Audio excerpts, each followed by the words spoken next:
Hello everyone, my name is Relax and Panic, and this is another reaction to RWBY Season 7.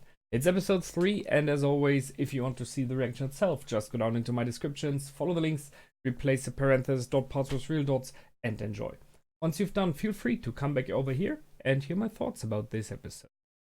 See you soon. To those that came back, welcome back. Now, let's see. Yeah, want to discuss those costumes and a little bit what happened. So let's go through that. So I'm not sure if I catched all the names of the new characters completely, but I mean there was some call signs like a Bravo and stuff like that. So I guess they just call themselves like Alpha, Beta, and so on. But then I heard something like Harry or Perry for the Speedster.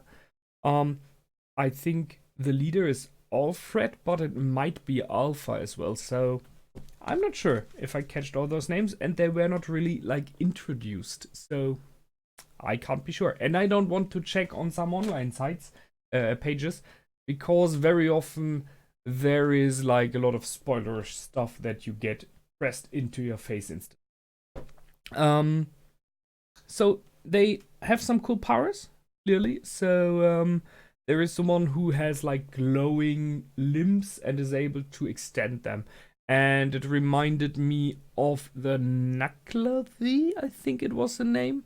The the Rider of Death. The big grim that had the history with Ren and Nora. He had this ability of extending his arms as well. So that reminds a lot of this his skill there, his ability there. And it's a nice thing. I guess trained and used in a good way, you can do quite a lot of stuff with it. And the only question is if he has like power in those limbs, if he would not only extend them to pull himself somewhere or pull someone else, but could he like wrap it around someone or something and carry it away? So like getting a group of people wrapped in his arms. Then we have the Speedster, who is charging up with power on a high speed. So it's like a mix of Nora and RWBY there. So the charging up was with electricity, and then the speed is just superhuman speed, just extremely fast. We have one of them being able to stop time, as it seems. One of you mentioned that in the past already. So the question is, how far can he do that? Is it on one person or being? Here it was on two of those worms. Is there like a number of people or entities he can affect, or is it an area of effect? So has he like a bubble or 3 meters around or stuff like that? So I guess with training he can increase it. I guess he goes for like an area. But if he would go for an area, then his teammate wouldn't be able to punch in it because she would be frozen as well in time. So, not sure. But it's a very, very... I mean, that's not just a cool ability, that is incredibly powerful. Because no matter how strong your enemy is, if you can just freeze him in time, you can walk away, you can poke him with a stick, you can draw little paintings on his face, whatever you like, right? And I think the power level of the enemy does not really concern there. That's harsh. Of course, you could do that against Salem. Just saying, right? If you're fast enough to do that before you're dead. And last but not least, the leader of the group has good fortune, and I like that. That's a cool idea. So he is the Irishman with the good fortune, using a fishhook. Where I mean, I was like, seriously, I'm watching Hunter Hunter, and Gon has a fishhook, and here we have another character with a fishhook. Very nice. It's clearly not a weapon designed to really do a lot of damage, because it's not really a weapon. But you could already see what he's able of doing with it. So grappling, swinging around, ripping stuff away. Here he ripped the mask off the ice giant, of the Geist. So he ripped the Geist out of the ice, so that his teammate could do an uppercut. And I realized that I'm damaged by RWBY, because when she did that, all I heard was from RWBY, Shibby, uppercut! If you remember that one. On John playing with some weapons he shouldn't be playing with.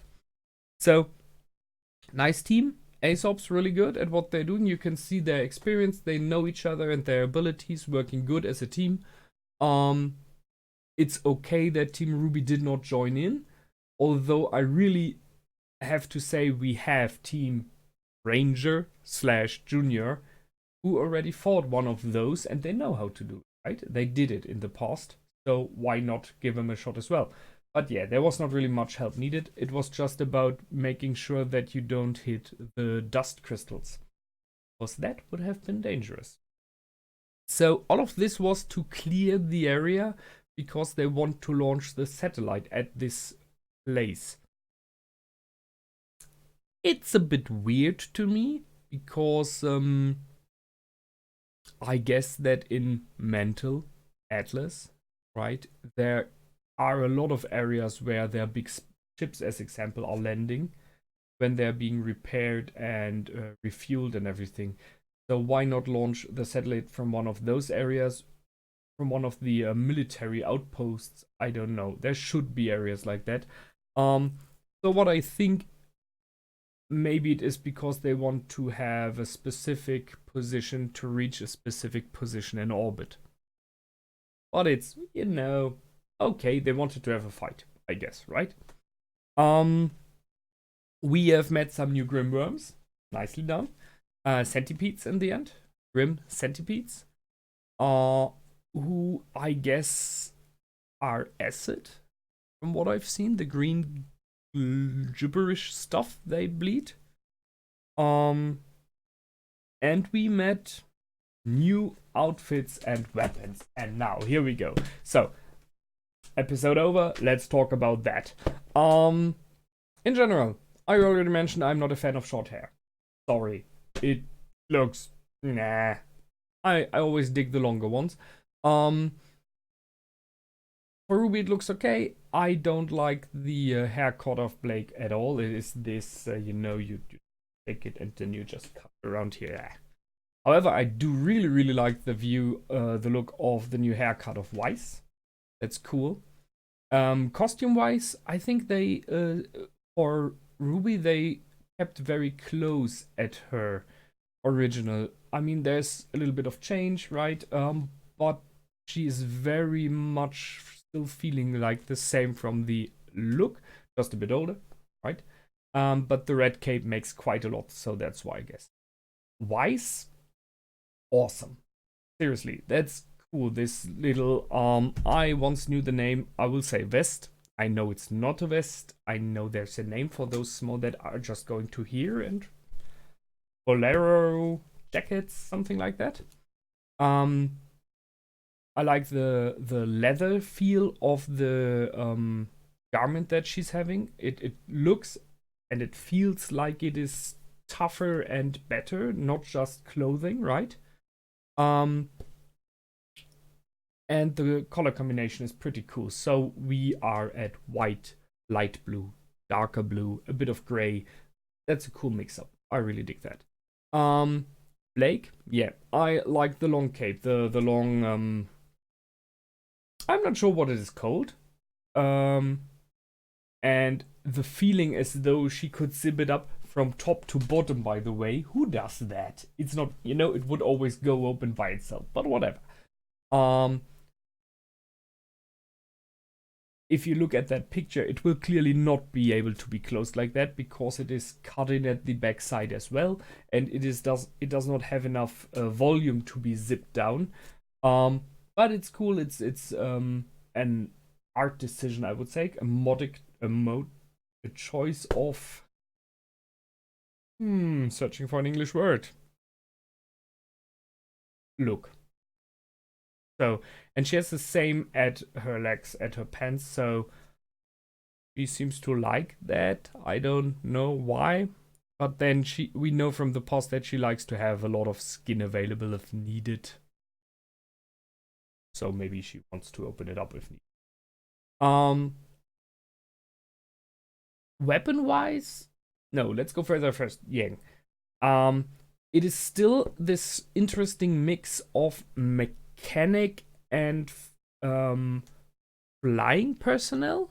You know, this with the glasses and these short tops, and but then she has like a mechanic suit below, but then with one open part at one leg, which I still don't understand. But there is some kind of style that she had in the past already, which she is standing with still. Yeah, well, it's her. What else to say, right? Now for weapons. I have not seen really that much new on RWBY's side. So there was a moment where she spiraled her size around her. But I think that's something she was able to do in the past as well. Just, you know, using the shot as speed. Maybe they bought in the option to shoot it into another direction. Just guessing. Yeah, wise. What should you improve, right? This weapon is already awesome. I'm pretty sure they improved something with Blake's weapon, although I have not seen it so much. Maybe the blade is a little bit longer. I'm not sure there. I mean, it is a hard thing to improve this weapon because it is so multi-purpose. It is. Always was a grappling hook. It was a sword. It was a gun. Yes, it was a more short sword. I think it may have grown a little bit in length.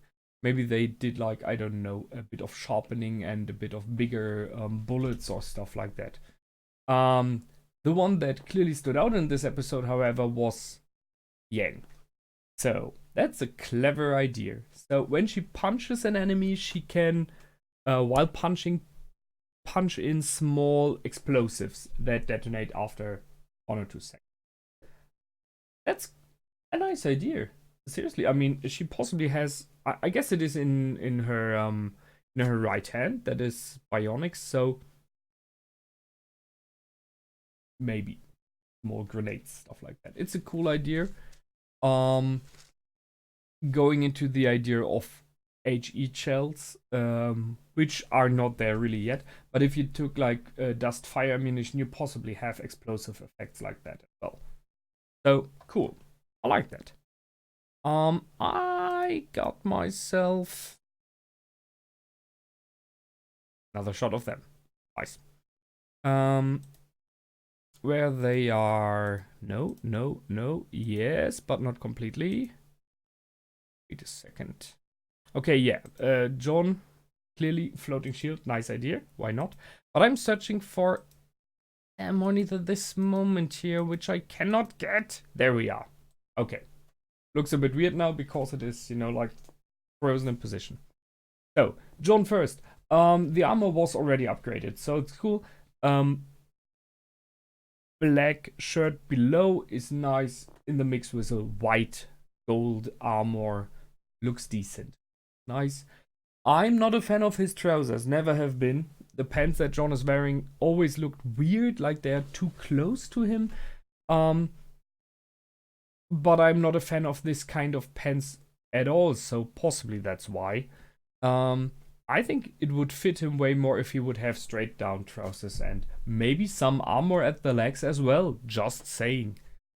You go for the legs when you fight, always. Nora? Interesting. Because, I think it's the first time that she doesn't have like a big heart on her chest. She has the smaller versions now below. They brought him some new color, this light blue. So she's gone from the only pink girl, right? So we have white, black, light blue, which is really a setup, and it's fitting to her eyes, I just realized. It's cool, I like it. By the way, all of the clothing of those characters is not fitted for snow. It's all nice and sometimes long clothing, but everyone has like open parts inside. They will freeze, and it's in the most cases just cotton. I mean, I need like some overcoats, but yeah, whatever. nice new design of Nora. Look forward to see more of it. I have not seen any upgrades on her weapon yet. We have seen for John the floating shield, which is a cool idea, right? I guess it's some kind of anti-grav with dust something. Now to my favorite, Ren. It is just such a small change, but this putting in black and pink, as he has in his hair, into his upper part in this body, in his arm in this. It's just, you know, the one sleeve on the one side and the shoulder and sleeve on the other. But it brings in so much the idea of the shadow stalker that he is, of the ninja, of the, abilities. Really, really good. Additionally, they improved his weapon with the grappling ability. So he can shoot some grappling hooks, which was kind of needed. He was always the fast and flexible one. So it fits. Really good. Those are the other appearances. Oh yeah, hair. Do not get me started on John's hair. I mean, seriously. Why? It just looks like, whatever. I like the characters, but the hair design, no man. Seriously, no, not mine. But maybe I'm too old. That might be the reason. I digged his old hair, it was okay, I like that. Changes are always a problem, right? They may be cool, and sometimes you don't like them. Just, I will go with it as it is. And that's it from me this time. I liked this episode. I liked the ideas of bringing out a good luck semblance to counter Crow, which is nice. Although I really question if there's how that works, right? Which semblance is stronger in the end. And I look forward to the next time and to finding out why Tyrion killed the drunk guy in the end. Do they want to blame that on Weiss? Because, I mean, she kind of beat him up in the past. Or do they just want to kill random people so that everyone in the city feels unsafe? There has to be a reason. We will learn soon, I guess. That's it for me this time. Until the next time, feel free to comment, like, and subscribe. My name is Relax and Panic. Goodbye and out.